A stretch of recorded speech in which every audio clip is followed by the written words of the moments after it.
너희 만민들아 손바닥을 치고 즐거운 소리로 하나님께 외칠지어다.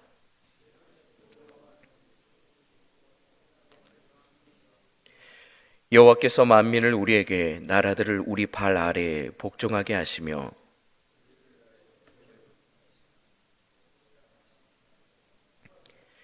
하나님께서 즐거운 함성 중에 올라가시며 여호와께서 나팔 소리 중에 올라가시도다.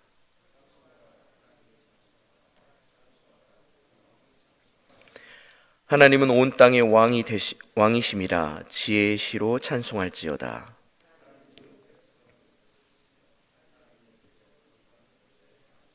함께 읽겠습니다. 문나라의 고관들이 모임이여 아브라함의 하나님의 백성이 되도다.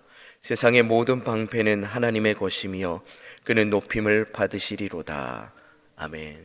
오늘도 새벽을 깨워 나온 우리 모든 성도님들 사랑하고 축복합니다. 오늘은 시편 47편의 말씀을 가지고 이 시간 함께 말씀을 나누고자 합니다. 47편의 표제를 보니까 이렇게 기록되어 있습니다. 고라 자손의 시, 인도자를 따라 부르는 노래. 고라 자손의 시이며 그 고라 자손의 인도자가 이 노래를 부를 때에 다 같이 따라 부르는 노래다라고 기록하고 있습니다. 시편 47편은 간단하게 말하면 온 세상의 창조주이며 통치자인 그 하나님을 찬양하라라고 말하고 있습니다. 그리고 그 하나님을 간절히 높일 때에 하나님께서 기뻐하신다라는 것이죠. 이 시편 47편의 배경이 되는 성경 본문이 있습니다. 사무엘하 6장 12절 이하의 내용인데요. 오베데돔의 집에서 다윗 성으로 언약궤를 모셔온 사건, 그 사건이 이 시편 47편의 배경이 된다라고 학자들이 말을 하고 있습니다. 여러분들, 이 다윗 성으로 하나님의 법궤가 옮겨갈 때 맨 처음에 어떻게 옮겨갔는지 혹시 기억하고 계십니까? 맨 처음에는 이 하나님의 법궤를 옮길 때에 다윗이 우사와 아요를 보내는데 한 수레에다가 이 법궤를 실어서 모셔오려고 합니다. 그런데 우리가 잘 알다시피 나곤의 타작마당에 이르렀을 때에 이 수레를 끄는 소가 날뛰게 되는 것이죠. 그러다 보니까 이 법궤가 흔들리니까 이 법궤를 모셔오는 우사와 아요가 법궤를 붙잡게 되었습니다. 그리고 거기서 이 두 사람이 죽게 된 것입니다. 하나님의 법궤를 옮기는 법을 다윗이 명확하게 알지 못했다라는 것이죠. 다윗은 그 이후로 두렵고 떨리는 마음으로 좀 더 자숙하는 마음이 있었습니다. 하나님의 법궤를 내가 기쁜 마음으로 모셔오는데 사람이 죽어나고 하나님의 방법이 아닌 인간의 방법으로 모시고 오려고 했을 때에 사건이 터짐을 알고 좀 더 율법에 대해서, 하나님의 말씀에 대해서 공부하고 또 공부했을 것입니다. 그래서 두 번째로 하나님의 법궤를 모셔오는 장면이 이 사마 6장 12절 이하의 내용이다라는 것이죠. 이때는 하나님의 율법을 좀 더 공부해서 그런지 이 법궤를 메는 제사장들을 데리고 와서 이 법궤를 메고 이 다윗성까지 오게 된다라는 것입니다. 여러분들, 법궤를 메는 사람들이 구분되어져 있다라는 사실을 알고 계십니까? 고앗 자손이 이 법궤를 유일하게 멜 수 있는 자손이라는 것이죠. 그런데 이 고앗 자손의 후손, 오늘 고라 자손이 이 인도자를 따라 부르는 노래를 오늘 부르고 있다라는 것입니다. 이 배경하에 이들이 어떤 마음으로 하나님의 그 법궤를 모시고 오며 또한 찬양하며 나아갔을지 여러분들 한번 상상해 보시길 바랍니다.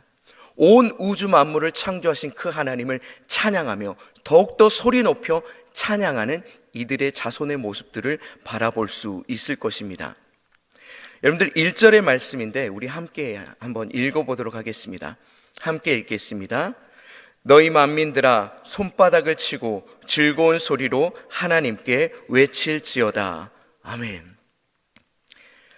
너희 만민들아 라고 말합니다. 이 만민들은 이스라엘 백성들에게 국한되는 것이 아니라 온 우주 만물에 있고 있는 하나님의 그 피조물들아, 손바닥을 치고 즐거운 소리로 하나님을 높일지어다, 하나님을 외칠지어다 라고 선포하고 있는 것입니다.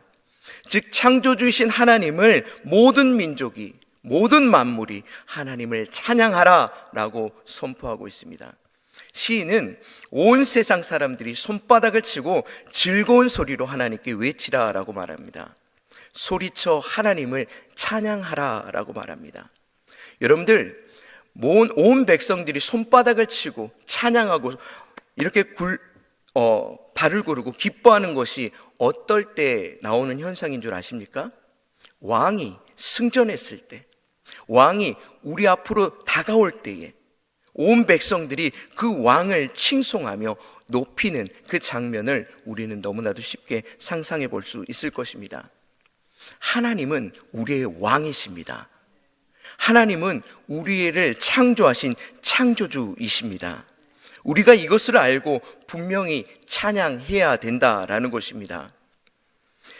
왜냐하면 하나님은 온 세상의 진정한 왕이시기에, 당연히 찬양받기에 합당하신 분이시기에 우리가 찬양하고 높여야 한다라는 것입니다.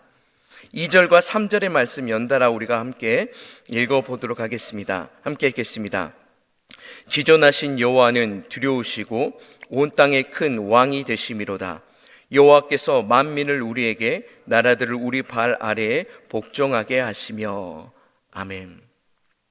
우리가 찬양해야 할 분이 어떠한 분인지를 명확하게 알아야 되는데, 찬양할 이유는 두려우시고 온 땅의 큰 왕이 되시는 분이기에 우리가 찬양해야 된다라고 시인은 고백합니다. 우리의 하나님은요, 두려운 하나님입니다.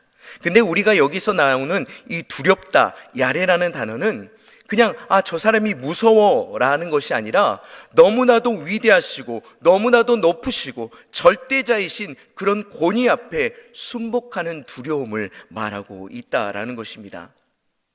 그러한 위대한 분, 그러한 이 세상을 창조하신 그분께서 온 땅을 다스리는 분이며 큰 왕이시다라는 것이죠. 만왕의 왕이시다라는 것이죠. 일반 나라의 왕들이 아니라 그 왕위의 왕을 의미하고 있다라는 것입니다. 그러한 주님께서 오늘 우리를 다스리시고 통치하시는 분임을 여러분들 믿으십니까? 우리의 믿음의 고백이 삶의 자세에서 나오기를 간절히 원합니다. 실로 우리는 그분을 입술로 인정합니다. 찬양합니다. 그러나 삶의 자리에서는 그분을 통치자로, 왕으로 인정해 드리지 않을 때가 너무나도 많이 있음을 잘 알 것입니다. 모든 대소사를 결정할 때에 우리가 그분께 묻고 있는지를 되돌아보기를 원합니다.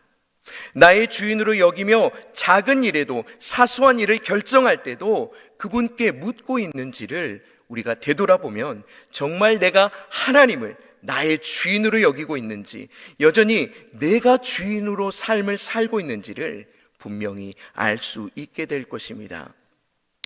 우리 모두 하나님을 나의 왕, 나의 주 하나님으로 섬기며 살아가는 우리 모든 성도님들 되기를 간절히 원합니다.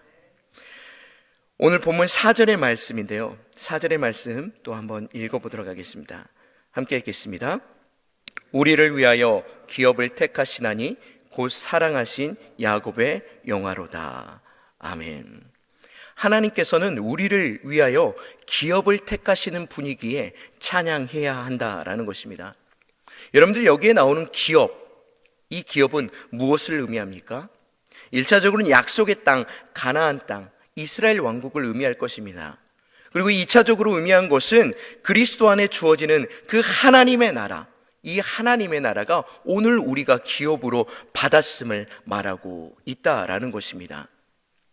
그 그리스도를 통해서 하나님의 나라를 우리에게 주신 그분을 찬양하기를 간절히 원합니다. 이것은 하나님께서 선택하신 그 백성에 대한 축복임을 꼭 기억하길 원합니다. 이스라엘 백성들은 하나님께서 택하신 가나안 땅을 기업으로 받았습니다. 언약의 성취가 그들의 조상인 아브라함으로부터 시작해서 야곱을 통해 이스라엘인 이름으로 계승되었습니다.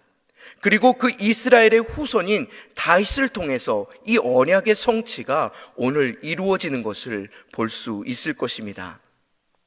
이 감격은 이루 말할 수 없을 것입니다. 왜냐하면 매우 오랜 시간 동안 기다렸던 말씀이기 때문입니다. 그렇기에 더욱 감격스럽고 이 성취된 하나님의 말씀, 그 하나님의 이름을 높일 수밖에 없다라는 것입니다. 오늘 우리에게 약속하신 기업은 무엇입니까? 그리스도를 통해서 하나님의 나라를 너희에게 줄 것이다 라고 말씀하고 있다라는 것입니다. 하나님의 언약의 백성들이 약속을 기다리고 그 성취를 맛보고 하나님을 찬양하였듯 오늘 우리가 예수 그리스도를 주로 시인하며 하나님의 그 기업인 하나님의 나라, 이 하나님의 나라를 맛볼 수 있는 우리 모든 성도님들 되길 간절히 원합니다. 이 하나님의 나라는 현재와 미래 동시적으로 우리에게 주는 축복임을 꼭 기억하길 원합니다. 현재적 의미는 먼저 하나님의 백성으로서 그리스도를 섬김으로 인해서 이 땅 가운데서 먼저 하나님의 나라를 맛볼 수 있는 하나님의 은혜가 있음을 기억하길 원합니다. 하나님의 은혜 가운데에 이 땅에서 하나님의 나라를 누리며 사는 것, 이것이 하나님의 선택된 백성에게 주어진 축복임을 기억하길 원합니다. 그리고 미래적으로 우리에게 주는 의미는 너무나도 잘 알고 있는 하나님의 나라, 그 본향인 약속의 나라에 들어가게 될 것, 이것이 우리에게 주어진 축복임을 우리가 믿고 기다리고 또 기다리며 나아가길 간절히 원합니다. 하나님께서는 반드시 말씀하신 것을 성취하시는 하나님임을 기억하길 원합니다. 그래서 하나님의 섭리와 통치를 인정하고 이 땅 가운데서 그 하나님을 찬양하며 고백하는 우리 모든 성도님들 되길 원합니다. 마지막으로 6절인데요. 이 6절의 말씀 우리 함께 읽어보도록 하겠습니다. 함께 읽겠습니다. 찬양하라, 하나님을 찬송하라. 찬송하라, 우리 왕을 찬송하라. 아멘. 방금 읽은 6절의 말씀을 보면 시인이 찬양하라, 찬송하라 라는 이 말을 무려 4번이나 사용했음을 봅니다. 이렇게 한 구절에 찬양하라 라는 말을 왜 이렇게 반복했을까요? 이것은 아무리 반복해도 이 찬양하라, 찬양하라는 말이 부족하지 않다라는 것입니다. 그분을 찬양하는 것이 너무나도 마땅하기 때문에 반복적으로 사용한다라는 것입니다. 우리는 찬양을 통해서 내가 찬양하는 분이 어떠한 분인지를 선포해야 하며 그 왕이신 주님을 나타내야 된다라는 것입니다. 또한 우리의 입술 가운데에 하나님을 찬양할 때에 여러분들은 얼마나 이 찬양의 감격을 기억하고 계십니까?